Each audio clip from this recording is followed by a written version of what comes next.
So today we're going to be reading together excerpts from the article Vegetal Body and Blood of the Marked Messiah. So if you want to go online and find it in the Eucharistic folder.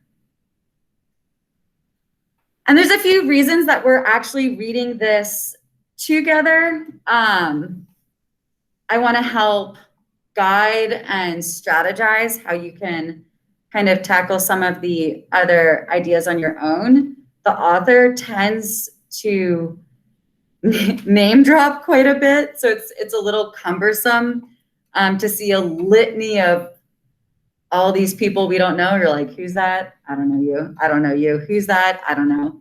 But to not be like bogged down by that, and we want to get at the ideas in between. So the author's just doing his due diligence, has to pay respects where respect is due. But I don't want it to stress you out. Also, the author does use some language vocabulary that I think we would benefit from defining together in class to make it an easier process. Do you find it all right? Okay. Would someone volunteer to read the abstract, kind of that introductory summary of the whole article? Yeah, thanks. Although the Eucharist is attested 4 times in the New Testament, only 2 out of the 4 instances bespeak of commemorating this event. Limiting the discussion to Mark's iteration of this event, Mark's version does not command to remember, rather he focuses on the ontological. Let's actually pause. Yeah.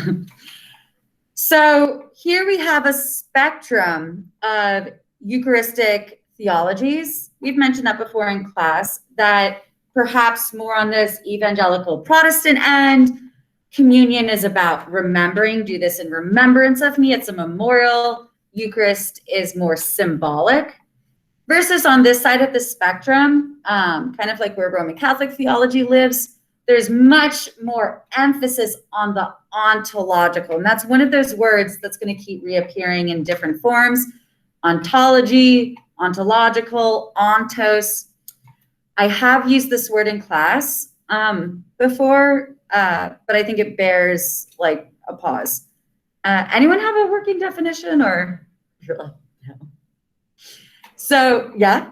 No, I just clicked on it and gave Oh, yeah, what's the dictionary definition? Relating to the branch of metaphysics dealing with the nature of being, or showing the relation between the concepts of categories and subject area or domain. It's not the most clarifying definition. Hopefully I can make it a little more understandable. I think of ontology as thinking about identity. What is your makeup, your composition that makes you you? So my ontology includes a whole lot of cells, bones, hair follicles. I could spiritualize my ontology. I have a soul. The way we've talked about this before is with Christ's ontology. Christ is 100% God, 100% human. Does that make a little more sense? So how that relates to Eucharist is we want to think about what is the ontology of the consecrated bread? What is the ontology of the wine? Does this say something about Jesus's nature when we think about the nature of bread? So this is a moment to think about the bread God. Seriously. So let's continue. This paper follows Stephen D. Moore's gentle reading of the Joining Jesus that in both acknowledges the animacy of the vegetal and effectively re-engaging the identity of the Messiah. Let's pause again, right? It's that's a mouthful. Having a vegetal hermeneutic, this non-human hermeneutic, we're paying attention to these non-human variables in Scripture, in the world. So we're looking at the bread in Eucharist. And it's about the vegetal having animacy. To think of animacy, we're thinking about animation, animals, right? Kind of that comes to life. There's some movement. And truly in Eucharist, God animates the bread. The bread is alive, you know, right? Like the bread is an animal in a way. I know it's like strange to think about. So the animacy of the vegetal affectively. So, you know, it's one of those times we think about affect or effect.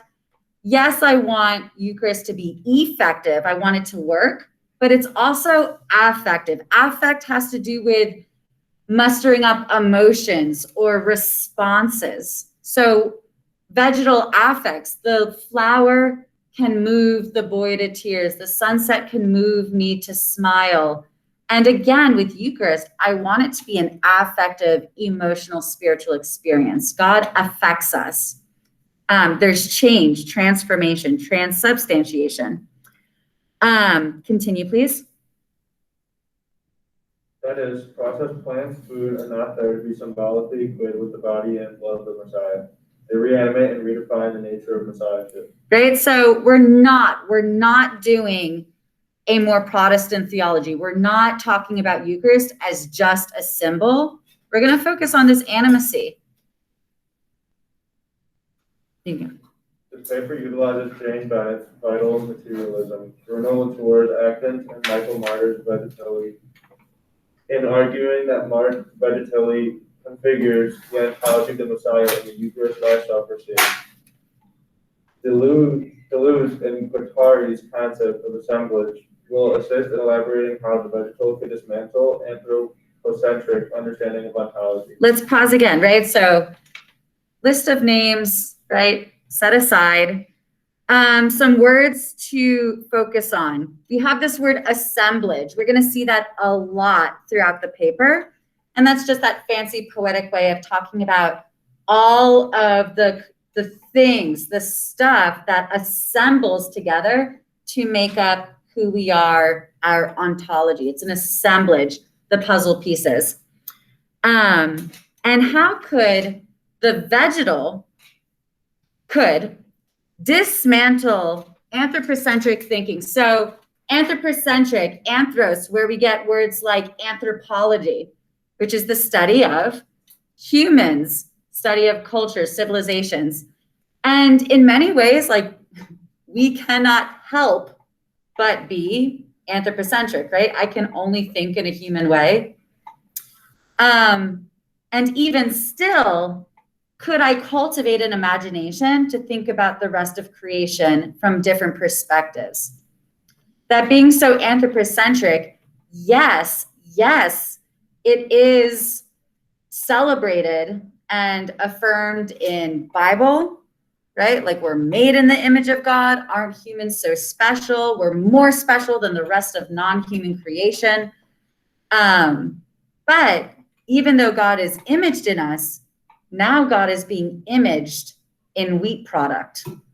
So that's kind of interesting from an ecological perspective. Any of you have pets?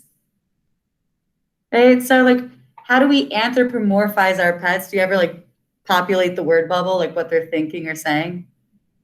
Yes, no? Right?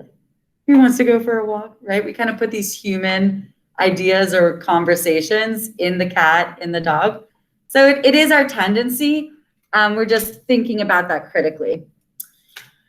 And last sentence of the abstract. By doing so, this paper opens up the possibility to reimagine the Messiah who finds his identity with the vegetal or those that are considered dispensable. Right, so this is not just a philosophical theological exercise. There is a so what, right? There is the rubber hits the road.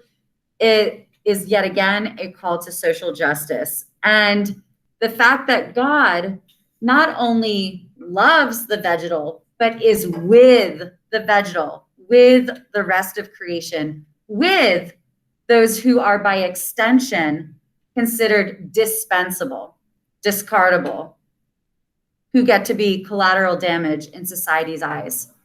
So the whole Eucharistic moment is an opportunity for us to think about not just about the Christ crucified, but who else are we crucifying in our world? Who else is in these kind of mangled positions, crushed? So as we go through the article, for the sake of time, let's skip that first paragraph and jump to the next that begins one of the most. Could we popcorn? Sorry. One of the most crucial moments is the discovery of Jesus' signification of his body with the bread and his blood with the wine. The interpretations of the significance vary because it hinges upon the understanding of the relationality between the divine and the matter. Are Jesus' body and blood literally the bread and the wine, or are they just symbolic? So let's actually pause for a moment.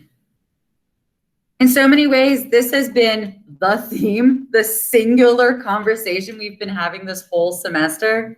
What is the relationship between the divine and materiality? What's the relationship between God and the physical? What is the value, the status of physicality? So here we are seeing it played out yet again from a different angle. Continue.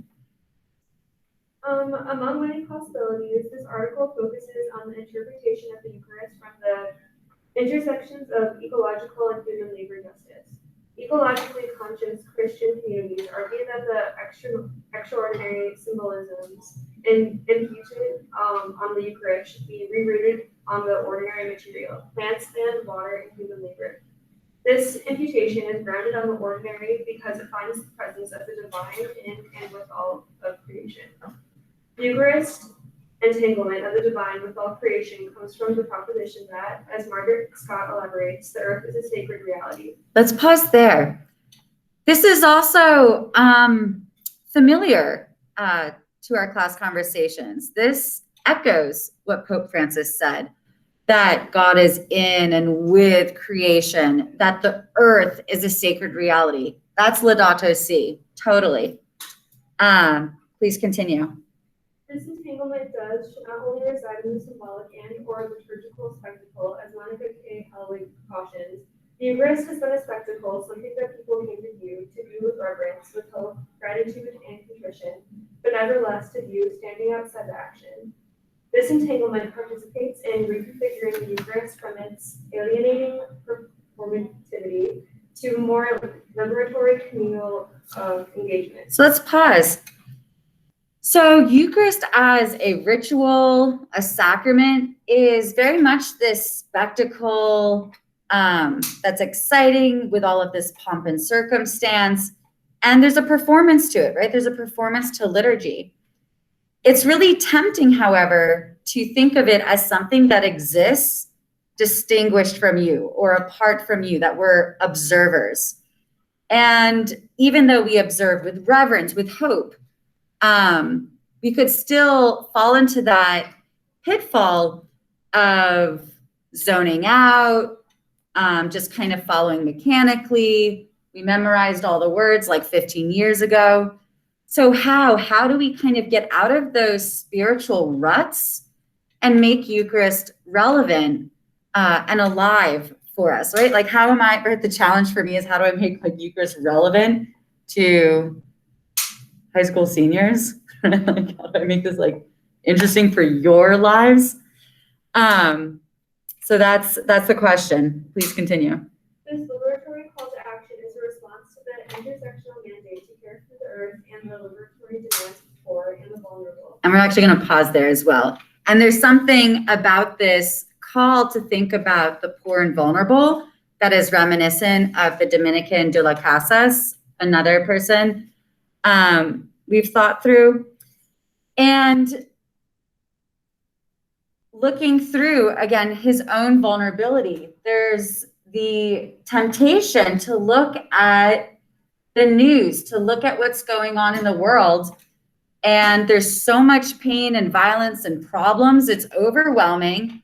And sometimes out of exhaustion, we want to sanitize it. We want to focus on the positive vibes. We want to be just optimistic and like keep that silver lining.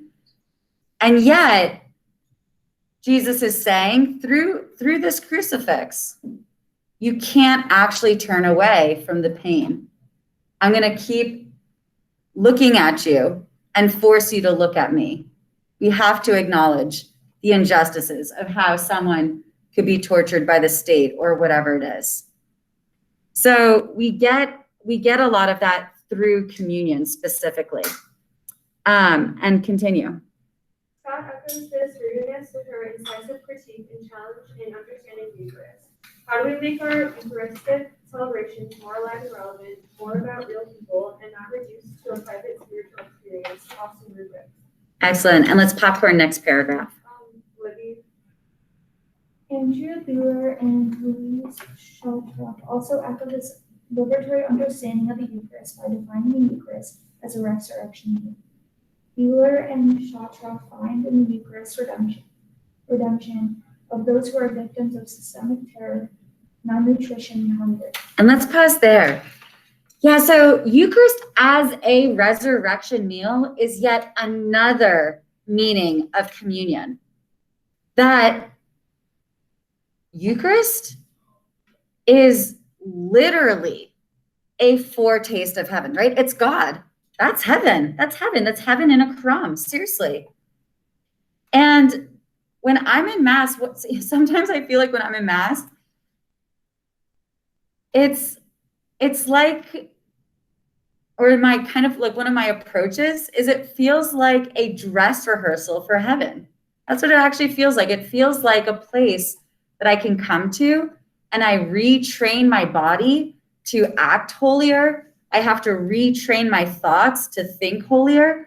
And then this meal nourishes, strengthens me, and it's all that preparation for that permanent celebration. And then there's something about the beauty in Eucharist, right? The beauty exposes ugliness. How do we know ugliness? But by knowing that which is beautiful, those contrasts. So as we feast, what is exposed? Those who are hungry. So I have to constantly think about those inverse relationships. Continue, please. Using the hermeneutics of sacramental permeability and eschatological imagination, Buehler and Sheldrake expressed their view of the early church's understanding of the Eucharist as a foretaste of resurrection, while social conflicts related to poverty, slavery, and privilege, experiences of powers of death, were not suppressed. Responding to anti-Black sentiments and white supremacy still lingering in churches, Katie Walker Grimes also argues that the Eucharist cannot be an event performed in churches detached from the socio-ethical issues plaguing the church. Let's pause again. There is something so reminiscent of St. Paul in these ideas. What is Paul harping on the church at Corinth? The classism, the class distinctions, that one group of the church thinks that they're better than another group of the church. And he's saying there's no place for that in an authentic celebration of Eucharist. We got to get rid of that. So as long as there's things like white supremacy, where again, certain populations think that they're superior to inferior populations, that is antithetical to the communion message experience. What does Paul say? Go and be reconciled before you go to the altar. If there's hatred, if there's the sins of racism, that's not reconciliation. So it's very serious that so much of communion has this socio-ethical dimension. It's not just you having a conversation with God. It's so much bigger. Even along these lines, many people have said, not just true of America, but that Sunday morning is the most segregated time of the week. And we have to ask ourselves how we ended up in a lot of these silos. Now, it's not all bad at all, right? Like, I've visited Korean Catholic churches, and there's something really powerful and beautiful about that people can worship, where there's that hominess, familiarity of culture, where you can go and worship and not have to defend your existence or defend yourself, right? We can't all be all things to all of us. Like, we like different liturgical styles. I might want my organ music. You might want electric guitar. I don't know. You know what I'm saying? Right? So you shouldn't feel that pressure we all have to be in that same space, but we still need to think about how we got there. That's part of the Eucharistic journey. So yeah, please. Although it grounds do not work with the new materialism, grounds diminishes that we become what we eat, but food also becomes what it is eaten by.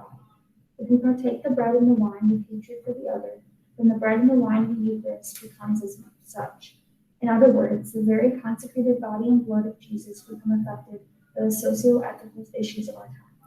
Right? Eucharist is affected by our orientation of either holding on to hatred or choosing love. Right? That which is meant to be a blessing when drunk unworthily can become a curse because we haven't dealt with some of these social issues. We're gonna fast forward some more. The author is going to weave in De la Casas, Dr. Myra Rivera, other scholars who you've already read, a Roman Catholic, Japanese scholar, but then let's go all the way to the bottom of page 3 to the paragraph that begins from the Roman Catholic Church to, and we'll popcorn. From the Roman Catholic Church to Protestant perspectives, Catherine Keller voices her discontent with many Protestant denominations' decision to prefer the Eucharist by abandoning the material and ecological significations substantiation provides. Let's pause there for a moment. So Catherine Keller, one of the most famous Protestant theologians alive today, as a Protestant, she is critiquing Protestant Eucharistic theologies. As a Protestant, she is admiring Roman Catholic Eucharistic theology.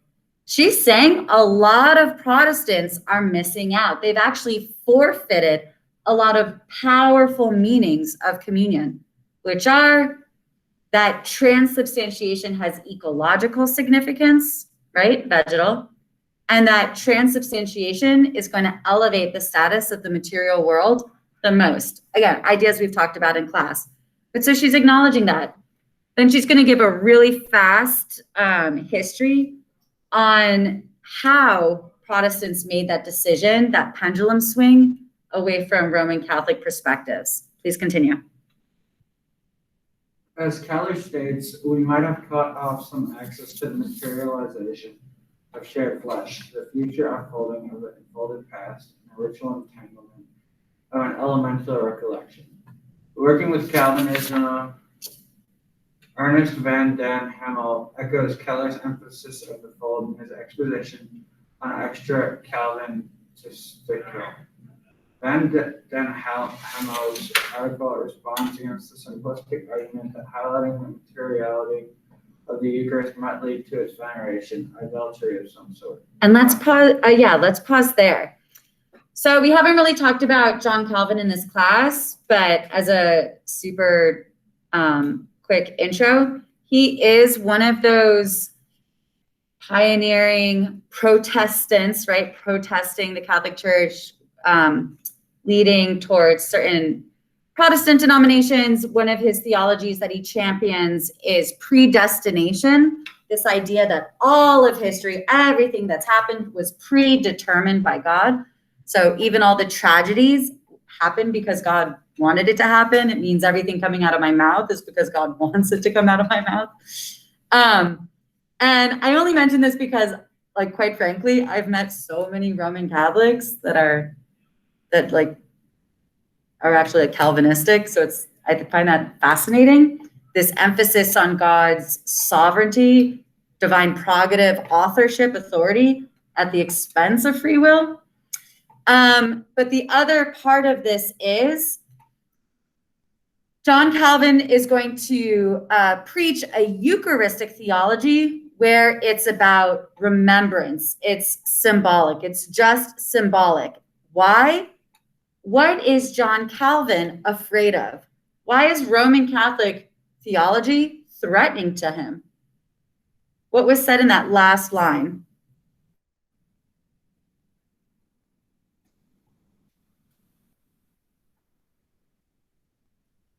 These are stereotypes, biases, misunderstandings that are thrown at Catholics today as well.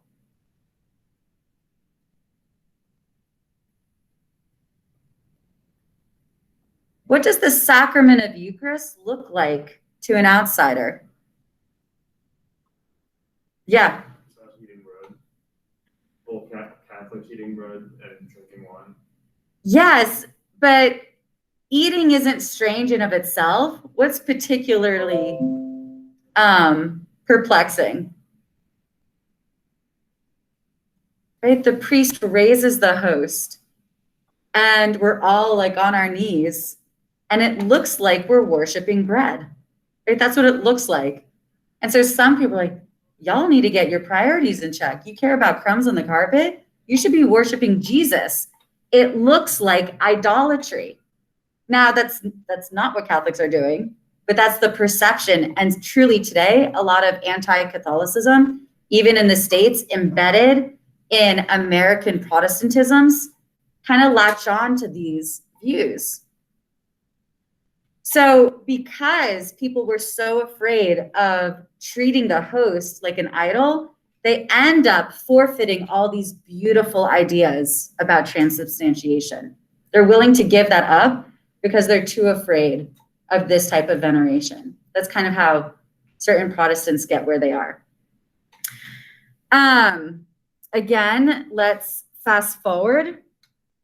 Let's go to page 5.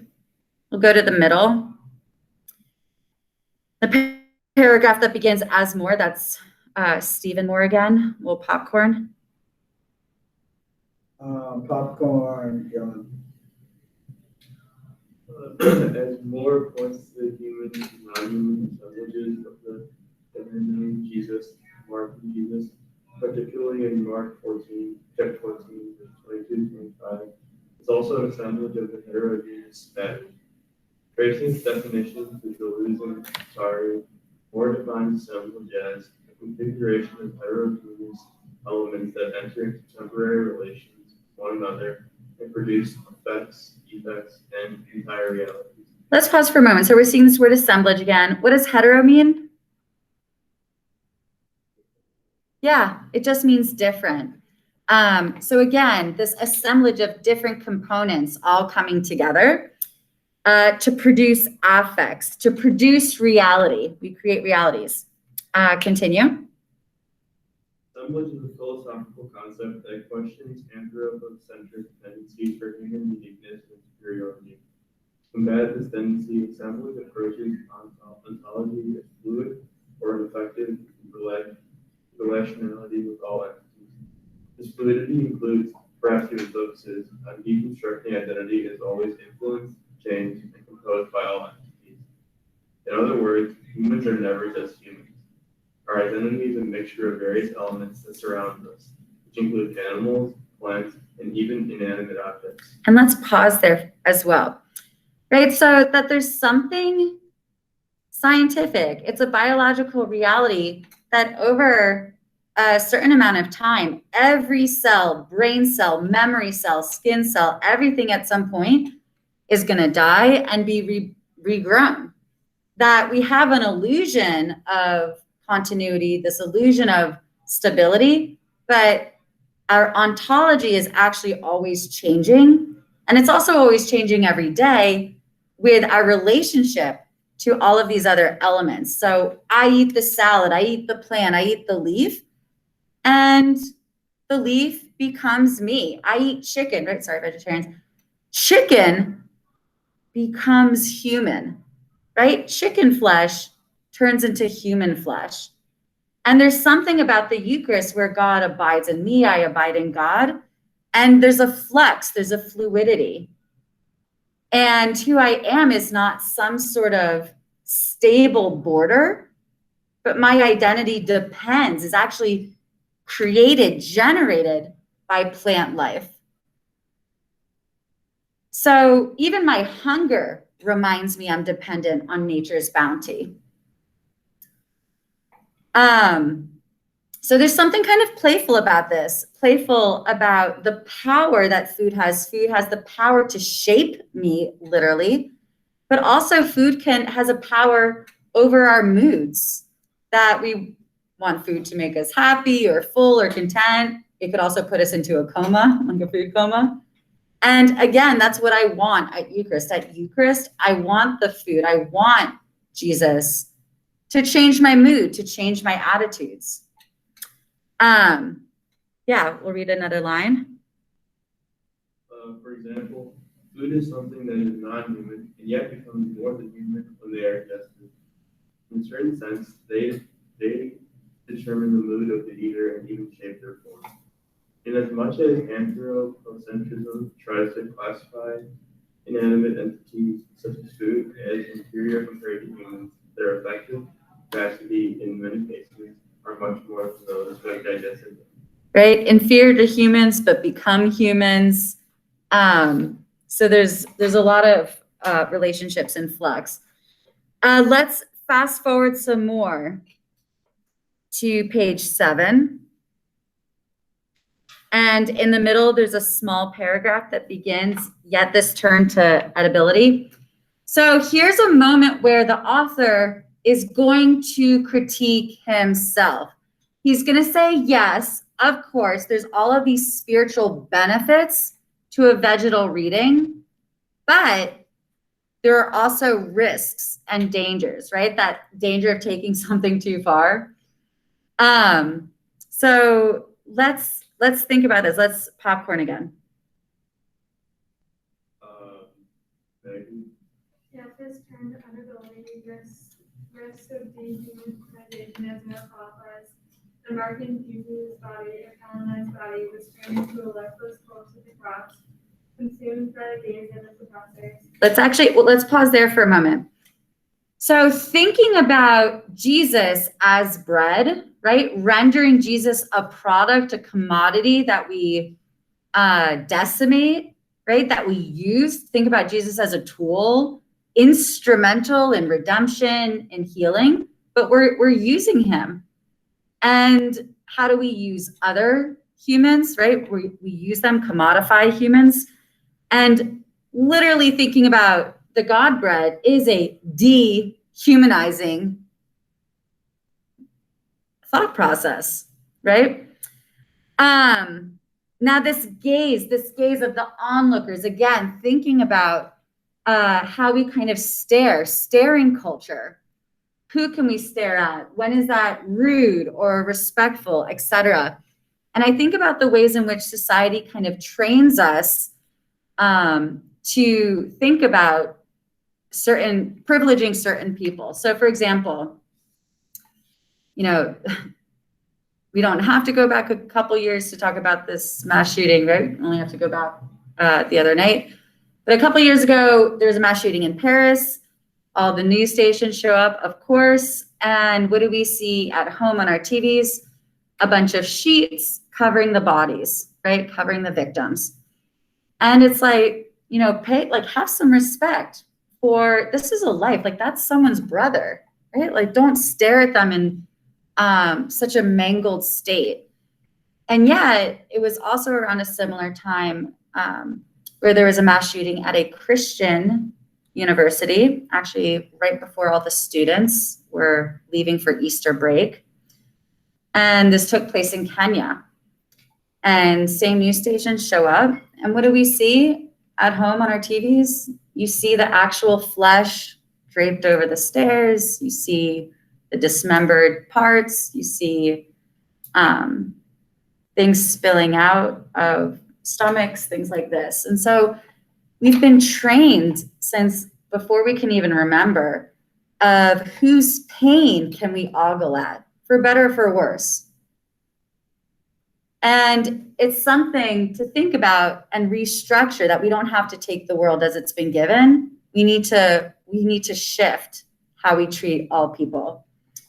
A lot of this is also played out in fiction, right? Like, right, God, I hope you're not a violent person, but we probably all watch violent movies, gore, action scenes. And there's something about that, like we are mesmerized by, like interested in, or maybe you watch doctor TV shows. You're like, maybe you're super grossed out, but you want to see the surgery. But like, isn't that the most perfect, like disgusting example? Totally, right? and we can't turn away, and we're like wincing, but it's a show. People like are capitalizing off it. So again, we see all of that human psychological impulse to want to look and stare and devour. So how do we do this in better ways? So please continue. In all its gruesome magnification for the treatment of certain bodies that is dispensable, the reconfiguration of the marking Messiah is an assemblage of human and non-human, cannot simply ignore the history of dehumanization against oppressed and minoritized bodies. Yeah, so thingification, right? We're going to say objectification, right? To objectify, to render the bread an object, his body an object, a thing. Again, going back to that tool. So how do we accidentally even do that to other people? And to not ignore the gross history of animalization, that there are racist legacies that have assigned certain animals to certain racial ethnic groups and the attempts to render a population inferior. And we see that in fashion. Like, this is always popping up in the news, like of putting certain pictures on t-shirts and making certain models wear them, or photographers in Vogue taking pictures of people of certain color in different compromising positions, of animalizing them. And so it's this invitation to be more culturally aware and sensitive. There's a need for it in all industries, in all parts of life. And could you actually read the first line of the next paragraph? Because here the author is going to even critique himself. Moreover, this article could be accused of causing plants with my own human voice. Right, so again, back to that anthropocentrism, he knows he can't really get away from it. At the end of the day, he's still a puppeteer, ventriloquizing the plants, making them talk, making them feel what he thinks they feel. So it's a fraught enterprise. This is all fraught. It's still worthwhile. It's still worth thinking about. Now I know the bell is gonna ring momentarily, but he will get on into more specifically Asian enculturation proposals about Eucharist. He's also going to talk about the actual process that grapes and wheat have to go through in order to become the sacred wine and bread. Grapes have to be crushed so that they can become the blessing we all partake in. The wheat has to be ground, right? Kneaded. There's kind of almost something autobiographical that has to happen to the vegetation to become this final redeemable product. And that we see within all of ourselves, those moments of being crushed by life, by school, by, the world's expectations, but that hopefully it can be redeemed and something more glorious. So yeah, I hope that was a sufficient of a launch pad to help you get into it.